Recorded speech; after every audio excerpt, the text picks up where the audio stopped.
Today I will be presenting the Bed Bug Iceberg. For some context on what this is and why I am doing it, when I lived in Seattle I had to deal with bed bugs for a time, and when I deal with a problem in my life I research it extensively.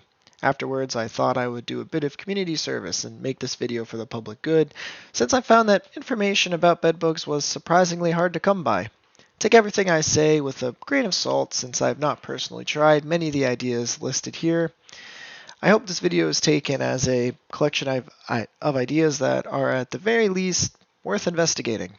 I also don't remember all of the sources I used when I was researching, but the ones I can remember are listed in the description below.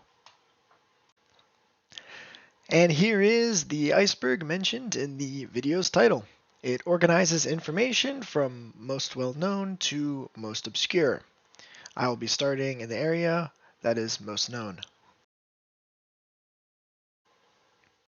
So you might have bed bugs. In the market of detection, the first thing you may run into are these bed bug traps. They come in two varieties, the scent-based traps that claim to attract the bugs, and basic glue-based traps. The attractant-based traps use carbon dioxide to lure the bugs in. You see, bed bugs use carbon dioxide emissions to detect sleeping animals, so the idea checks out. I have seen mixed claims on the internet about how well these work, since the small trap may not emit enough CO2 to fool the bedbugs, but it certainly can't hurt. As for the glue traps, I remain unconvinced they would perform any better than just a piece of packing tape on the ground sticky side up. After all, the basic glue traps have no attractant. In any case, there are better alternatives to both of these, one of which I will go over later, the other one I will go over now. So I mentioned the issue with scent-based traps is that they don't emit enough CO2. Well, say hello to my little friend. These are the CO2 traps recommended by Rutgers. Woohoo, go Rutgers! These will certainly produce enough CO2 to attract bedbugs. I won't go over how to construct them since Rutgers already goes over that on their website, but all the information you need is of course linked below. Now, for those who know they have bed bugs, the first thing you will see are these bed bug foggers, and what a shame that is. Foggers are one of the worst things you can use to fight a bed bug infestation. At best, bed bugs will be resistant to the fogger, and at worst, the fogger will act as a repellent, which will cause the bed bugs to entrench themselves deeper in your home. Don't buy them, don't use them. Now for some common rumors that you may hear. Some believe that bedbugs live only in dirty areas. That's completely false. Bedbugs will go anywhere there is blood. The cleanliness of the area has no effect on that, although the areas where bedbugs live will become dirty due to the bedbugs themselves. There's also an idea that bedbugs are only active at night, and then by extension, there's an even more ridiculous notion that you can outsmart the bedbugs by sleeping during the day. Both these ideas are completely false. As I said earlier, bedbugs work by detecting CO2 levels. This is also how bedbugs know when you are sleeping. The level of light in the room has no effect. Here is a common spray from Ecologic, although there are many like it. What is important to know is that these are contact killers, which means they have to be sprayed directly on the bedbug for any effect. There are spray pesticides better than this which leave a residue, and I will be talking about them further down the iceberg. Lastly, we have the exterminator. He is very expensive, but convenient if you can afford him. Just remember that simply having one treatment done is usually not enough. Multiple treatments have to be done in order to fully eradicate an infestation. Now we are at the second level of the iceberg. At this point, the initial waves of panic have gone away, and you've probably caught wind of diatomaceous earth. It seems like a great solution, a natural dust you can spread with minimal effects on animals but deadly to bugs. Unfortunately, many bedbugs are resistant to diatomaceous earth, so the product ends up being not very effective, at least from the research I've seen. Thankfully, there is an alternative, but again, I'll be getting to it a little bit later. What you are looking at is a mattress encasement. Bedbugs commonly live in mattresses and box springs and are extremely difficult to remove from those spaces. Mattress encasements seal off the bedbugs and box springs, suffocating or starving the bedbugs, depending on how pricey of an encasement you buy. Encasements are also easier to clean and spray with pesticides than mattresses and box springs. Apparently, they can also help with allergies or something too. I can recommend these even if you don't have bed bugs. A wonderful way of limiting where they can live. Heat treatment, one of the best ways to kill bed bugs.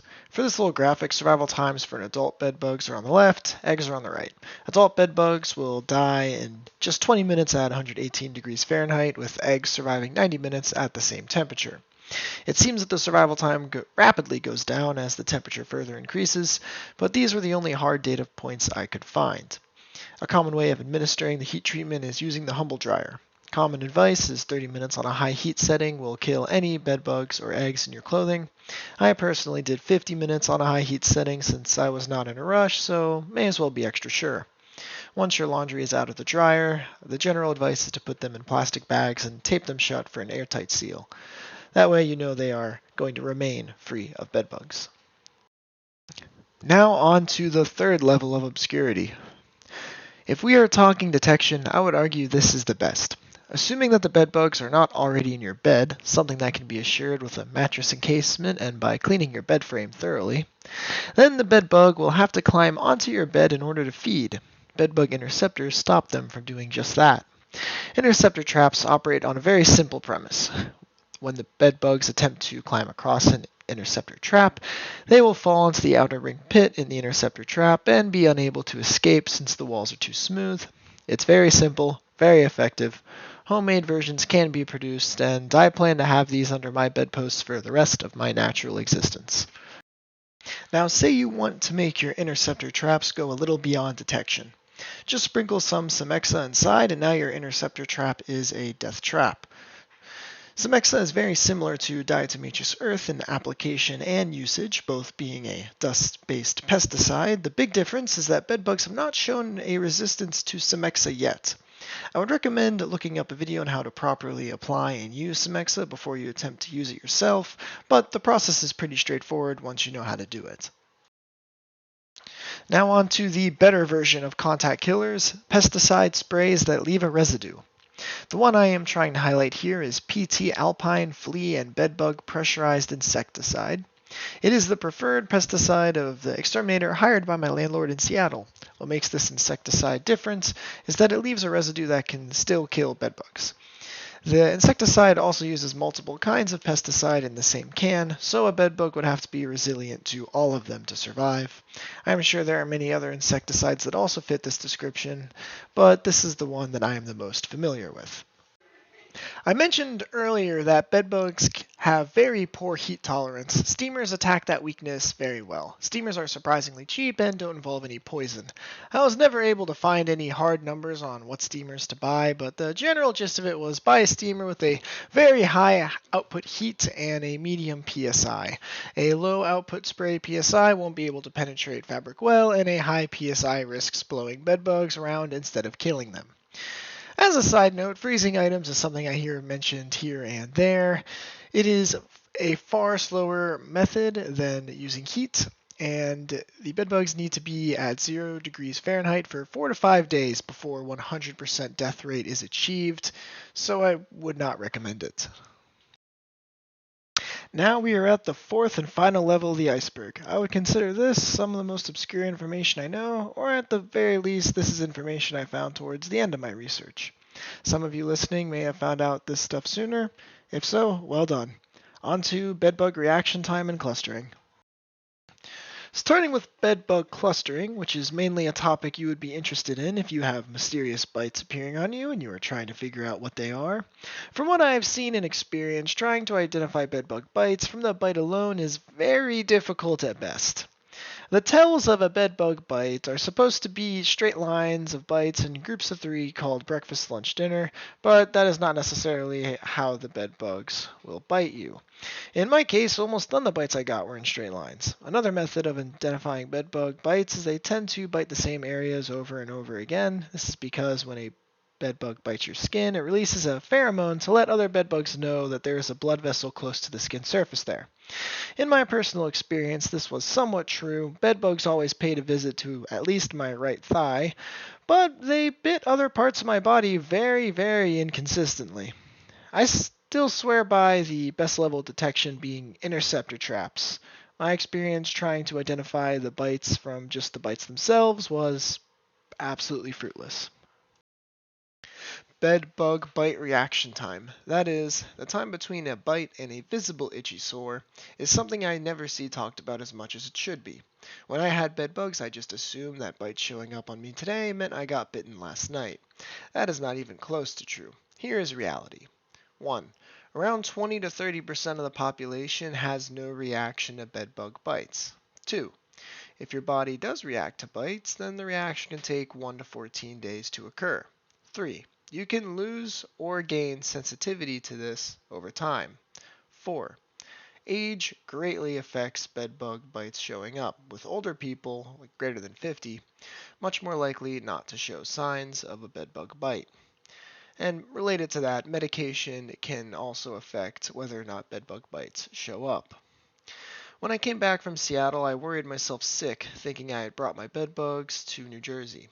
At the time, I had assumed my body's reaction to be about 5 days, and I had bed bug bites showing up still after a week of being in New Jersey.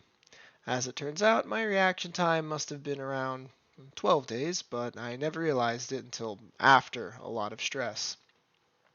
The takeaway I'm going for is that bedbug bites might have a very long delay before your body reacts to them, and that a certain percentage of the population simply has no reaction to bedbug bites. I asked my exterminator about common sources. He said that bedbugs tend to come from moving trucks, luggage, anything to do with public transit. He especially stressed to beware of Ubers. My bedbugs came from none of these sources. The ones I had were dormant in the apartment when I arrived. I had thought I was safe because the bedbugs did not have a bed in the room. Therefore, there must be no bedbugs. Not my brightest moment. If you live in a place with hot enough weather, you can use your car for makeshift heat treatment. The Bedbug subreddit actually recommends against this, citing with the low airflow it would be hard to ensure everything in the car heats up evenly. You also risk spreading bedbugs to your car. Still, if you live somewhere like Arizona, this might be at least worth looking at. Bedbug migration logic. Common advice online is to not move where you are sleeping if you have bedbugs. Why is that? Well, bedbugs will only move from their current nest under two conditions. First, if the nest is so crowded that the bedbugs have to crawl on top of each other to get around, then some bedbugs may migrate. The other reason is if the food source, you, has changed location. This is why you should continue sleeping in the same area. Don't give bedbugs a reason to move around your home. Second to last is bedbug mobility weaknesses. Bedbugs are not particularly mobile insects. They have difficulty climbing metal, for instance. Thus, bedbugs tend to avoid nesting in areas that require climbing metals to get to. This is also why my exterminator recommended that I purchase a metal bed frame. Makes it one step harder for bedbugs to get to me. Similarly, there's a video online, that I will of course link, of a man putting a bedbug in a cup-shaped object made out of packing tape, and the bedbug was unable to escape even after 3 days. So there is evidence to believe that bedbugs are unable to climb packing tape and thus unable to climb any surface covered with a layer of packing tape. I really wish that I could tell you I tested this personally. However, I only saw the packing tape video after I had moved out from my apartment. All I can say for sure is that it is very worth investigating, and that if you do give it a try, please share your results in the comments. I want to take this moment to stress how important it is to purchase interceptor traps or cover your bed frame legs with packing tape or find some way to cut off bed bugs from using you as a food source without moving. Yes, if you clean your apartment and you apply pesticides and you pay for the expensive treatments, you will knock down the bedbug population by huge percentages, but odds are a fraction will still survive. If the bedbugs still have access to a food source, then they will bounce back. But by taking away that food source, all you have are starving stragglers that will get stuck in your 6-sigma containing interceptor traps and die without the ability to reproduce. And lastly, I used a multitude of sources, but these were the most helpful, some of which are not listed on this graphic. The Bedbug subreddit is extremely helpful. The pin posts in particular are great sources of information, especially if you just found out that you have bedbugs. Amazon reviews also contain surprisingly good nuggets of information. You'd be shocked by how many people detail their entire fight against bedbugs in a single review. It is a source of inspiration and ideas if you are okay with an unreliable source. To shill for my own college, Rutgers has published some papers on fighting bedbugs. It's nice to see my college, doing some good. Everything I could find that Rutgers published is linked below since I found it pretty hard to come by. Bedbug Insider as a blog seems very useful. I used it when I was researching for this video. Did I say lastly, what about Layer 5? These are the things I found out about only when I was in the process of making this video, as well as questions that have still gone unanswered. I only found this out at the tail end of creating this very video. There are two kinds of bedbugs, the normal variant, which is rampant everywhere, and the tropical variant, which is more common in tropical areas. The reason this is important to know is that the tropical variant is far more skilled climber than the common variant. The tropical variant has more hairs on its legs and produces a sticky residue which helps it climb slippery surfaces. I am afraid I cannot offer any advice on dealing with the tropical bedbugs, but I'm sure they have weaknesses. After all, they are the less common kind of bedbug, so they must be weak somewhere. And pets! What about pets? What to do about pets? I'm sorry to say, I don't know, although I've looked for answers many times.